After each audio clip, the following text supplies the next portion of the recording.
O texto recebe hoje analista de política internacional Urian Fantielli. A gente vai conversar sobre imigração dos Estados Unidos e a situação do país em relação à Venezuela. Oi, Urian, muito boa tarde, seja bem-vindo. Tudo bem, Neila? Boa tarde. Um prazer estar aqui com você novamente. Tudo bem, mais um dia falando sobre Donald Trump e também sobre Nicolás Maduro. Nicolás Maduro que foi pressionado por Donald Trump. Contamos aqui a história. O espaço aéreo da Venezuela foi fechado. Nicolás Maduro foi pressionado para sair, um acordo feito por Donald Trump para sair da Venezuela. Ele não deixou a Venezuela e agora ele quer pedir ajuda para quem?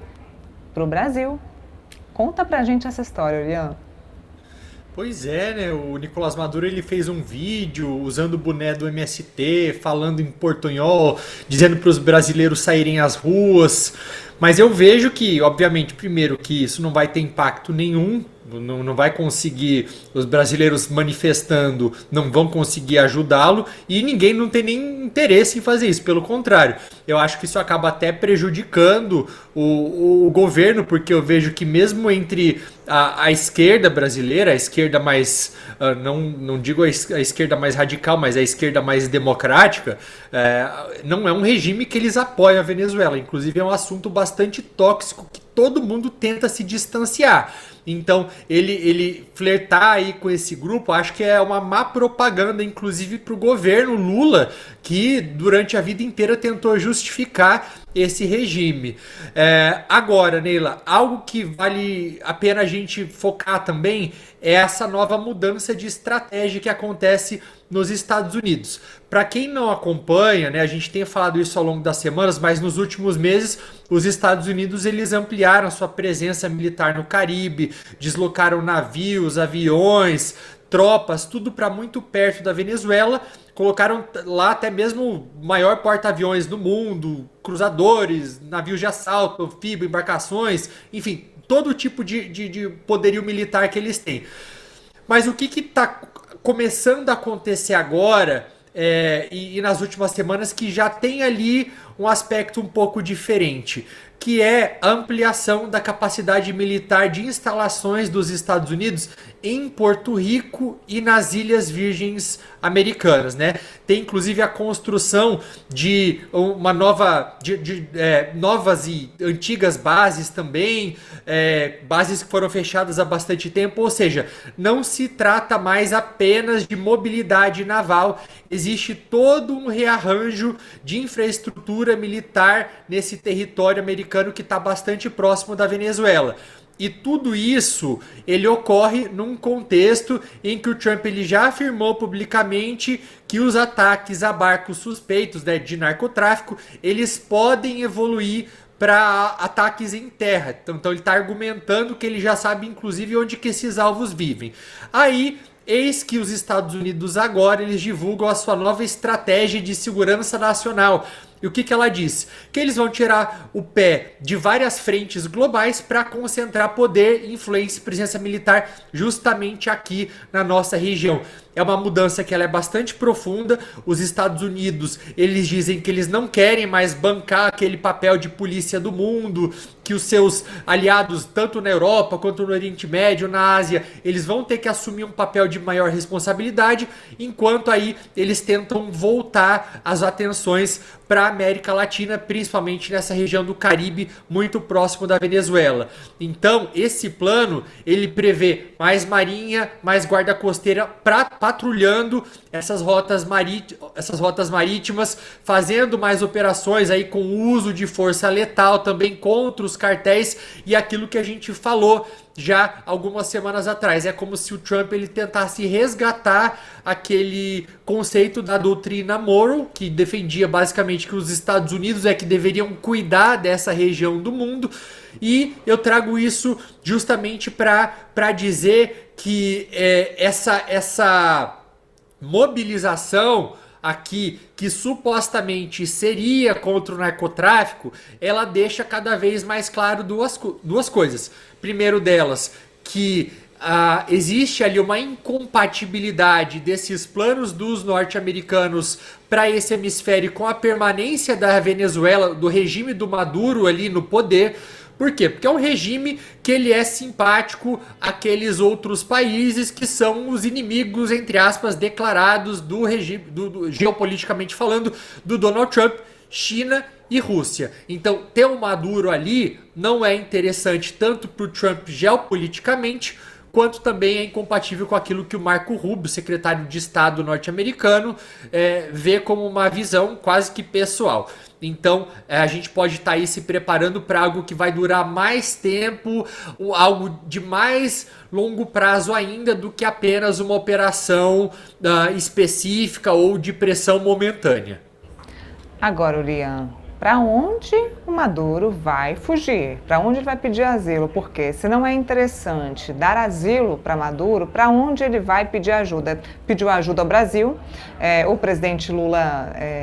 Claro, isso não é interessante para o governo brasileiro, esse tipo de refúgio, de asilo a Nicolás Maduro, mas o presidente Lula já tinha declarado poder ser um interlocutor, um emissor aí de mensagens entre os Estados Unidos e Nicolás Maduro e a Venezuela, né? Isso pode ter sido um sinal a Nicolás Maduro? Pode ser, o presidente Lula ele tenta sempre procurar esse papel de destaque como mediador, já tentou lá atrás, agora tenta fazer a mesma coisa, mas eu vejo que o Maduro, apesar de tudo, Neila, ele não tem nenhum incentivo para deixar o poder. Até naquela ligação que ele faz com o Donald Trump, e tem até um dado que sai pelo The Telegraph, jornal inglês, que ele diz que além de tudo que o Maduro tinha pedido para o Trump, de anistia tanto para ele quanto para o seu círculo mais próximo, que ele teria pedido uma quantia de 200 milhões de dólares também, algo que teria sido negado pelos Estados Unidos, mas fato é que regimes autoritários que enxergam que se eles deixarem o poder, eles vão ter o risco tanto de pagarem por aquilo que eles fizeram. E não há dúvidas de tudo que o Maduro fez, né? Prendeu opositores, imprensa, críticos, oposição, emparelhou todo o Estado. Ele não tem nenhum incentivo para isso. Então, se você tivesse que me perguntar para onde ele poderia ir num possível exílio aí negociado, sobrariam talvez algumas opções, como Rússia, talvez, que é onde outros autocratas foram, né? Caso, por exemplo, do Bashar al-Assad, da Síria, que ele é derrubado recentemente, alguns meses atrás, e vai para lá, tá morando em Moscou agora. Mas até mesmo o conceito de anistia ou de algum acordo negociado seria perigoso, porque a gente já viu que ao longo da história aqui na região também da América Latina, quando esses líderes autoritários, ou até mesmo em alguns casos regimes militares, eles deixaram o poder, algumas vezes os governos democráticos que vieram logo em seguida, eles voltaram atrás na questão da anistia. Então até isso é visto com desconfiança por parte do Maduro.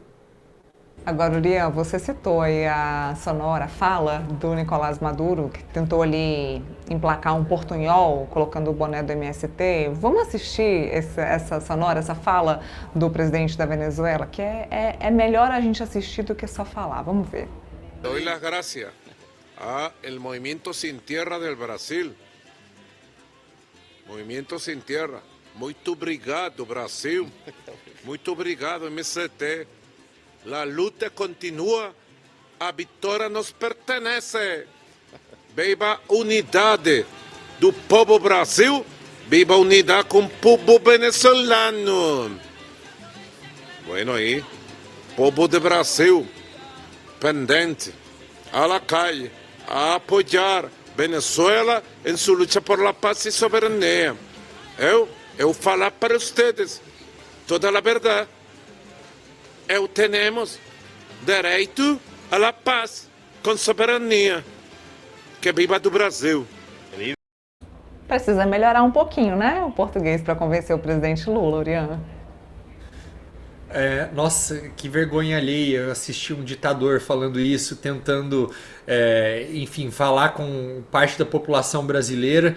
Eu não acho que ele precisaria melhorar o português para convencer o presidente Lula de algo que já é quase que simpático, né? Eu entendo que teve um distanciamento ao longo dos últimos meses, mas o presidente Lula ele tem quase que uma simpatia natural por lideranças autoritárias lá fora. Eu entendo que aqui, domesticamente, ele defende todo esse conceito de democracia, e de fato é o que deveria ser feito, mas quando a gente olha para alianças que ele tem lá fora, deixa a desejar, Neila. Foi o caso, por exemplo, ontem do Celso Amorim recebendo um prêmio. Ele foi condecorado pela Rússia, que é um país que é presidido por alguém que tem um mandado de prisão do Tribunal Penal Internacional por conta do sequestro de crianças ucranianas.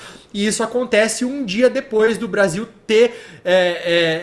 não ter votado a favor daquela resolução na ONU que justamente pedia o retorno dessas crianças. Ou seja, teve uma abstenção por parte do Brasil. Então, o presidente Lula, acredito eu, de acordo com o seu histórico de aproximação e de passapanismo para o governo da Venezuela, só não defende porque entende o custo político que isso teria. Mas fato é que o próprio PT continua se posicionando a favor. Então, não acho que o Maduro ele sequer precisa fazer um esforço de falar português para conseguir para continuar a ganhar simpatia de movimentos como o MST.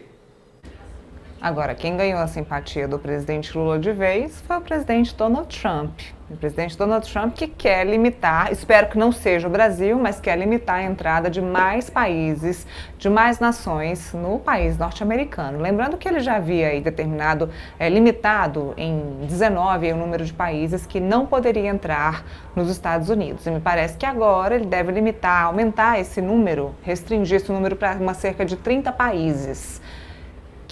O que levou o presidente Donald Trump a aumentar essa restrição de nações que poderão entrar nos Estados Unidos, Urian? Então, Neila, ele tenta meio que transformar a imigração em sinônimo de ameaça, né? Acontece que esse pacote que ele divulga aí desses países, ele não tem nada de cirúrgico. Isso porque quando a gente olha para a lista deles, ele mistura países que estão em guerra civil, com regimes autoritários, outros que estão passando por crises humanitárias profundas, outros apenas com relações mais tensas com os Estados Unidos. Então ele sequer diferencia esses grupos. E isso faz parte, né, de uma retórica dele, que ele tenta apresentar tudo como uma grande ameaça contra a segurança nacional, mesmo quando os dados, né, como taxas de pessoas que ficam, mesmo depois que o visto ele vence, não justificam a escolha de certos países e ignoram outros com índices menores. Então, tem isso, né, de que a lista ela reúne países que vivem realidades extremas, por exemplo, Afeganistão, sob repressão do Talibã, Congo citado até muitas vezes no documento confundido entre República do Congo e República Democrática do Congo. E ainda tem também uma segunda categoria com suspensão parcial de países, Cuba, que é rotulada como um país patrocinador do terrorismo, Venezuela, que é acusada de não aceitar deportados e não ter autoridade central confiável para emissão de documentos. Então é algo que não faz sentido, porque essas pessoas desses países, elas também fogem justamente de guerras, da fome, da perseguição, do colapso institucional, e agora passam a entrar ali como se fosse num limbo administrativo. Outro elemento que não dá para ser ignorado, tá? É o elemento racial. E o que nos mostra novamente como a política do Trump, ela não é feita com base em dados e evidência, né? Mas em achismo, em manipulação, em ideologia. Ele tira de lugar nenhum que essas pessoas representam uma ameaça, né? E são pessoas ali, em grande parte, ou árabes, pretos, pardos, e ao mesmo tempo ele vem e inventa aquela história de que os brancos sul-africanos estão sendo perseguidos e por isso que essas pessoas elas representam uma ameaça.